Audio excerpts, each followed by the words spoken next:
Sir இப்போ உங்க குலதெய்வம் பேர் சொல்றேன், கரெக்டா இருக்கான்னு பாக்குறீங்களா சார்? தான் தோன்றி அம்மன் அப்படிங்கிற ஒரு தெய்வம் இருக்கா சார்?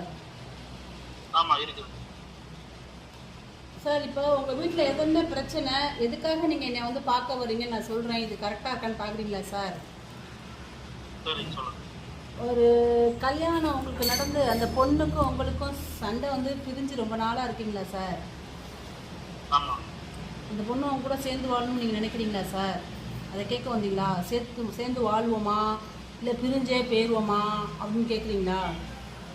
ஆமா ஆமா. அந்த பொண்ணோட பேர் சொல்கிறேன், கரெக்டாக இருக்கான்னு பார்க்குறீங்களா சார்?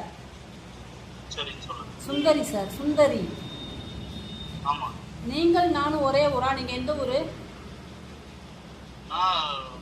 கோயம்புத்தூருங்கம்மா. வேற ஒரு கோயம்புத்தூர் சார் நீங்கள் நானும் ஒரே ஊரா? நீங்கள் நானும் பேசினம்மா முன்ன பின்ன? இல்லம்மா பேசல. நீங்கள் நானும் சொந்தக்காரங்களா?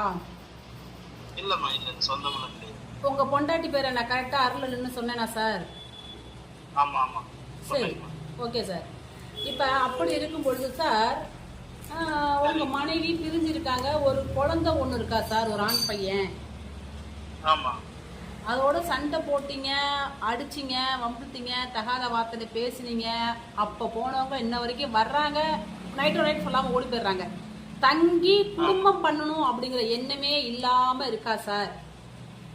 ஆமா ஆமா. அந்த மனைவியை உங்க கூட சேர்த்து வைக்கணும், இதான் உங்க பிரச்சனை. அதுக்காக தான் என்கிட்ட அருள்வாக்கு கேட்க வந்தீங்களா சார்? இன்னைக்கு தேதி 24 6ஆம் மாசம் 2026, நிறைஞ்ச வெள்ளிக்கிழமை, ஆடி 7ஆம் மாசம்.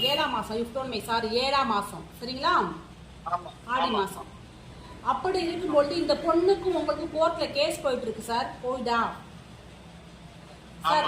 நீங்க வேணும்னு சொல்றீங்க, அந்த பொண்ணு வேணவே வேணாகுது. அருள்ல உங்க தாத்தாவோட அப்பாக்கு ரெண்டு பொண்டாட்டி காமிக்குது, அப்படி இருக்கா சார்? உங்களுக்கும் அதே அமைப்பு, 2 இருதார அமைப்பு இருக்கு.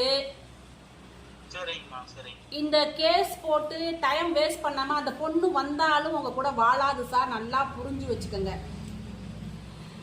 அந்த பொண்ணை நீங்க அனுப்பிச்சிட்டு, இல்லைன்னா 2 பேரும் ஒரு மனசா பிரிஞ்சு நீங்க 2வது கல்யாணத்துக்கு போறது உத்தமம்.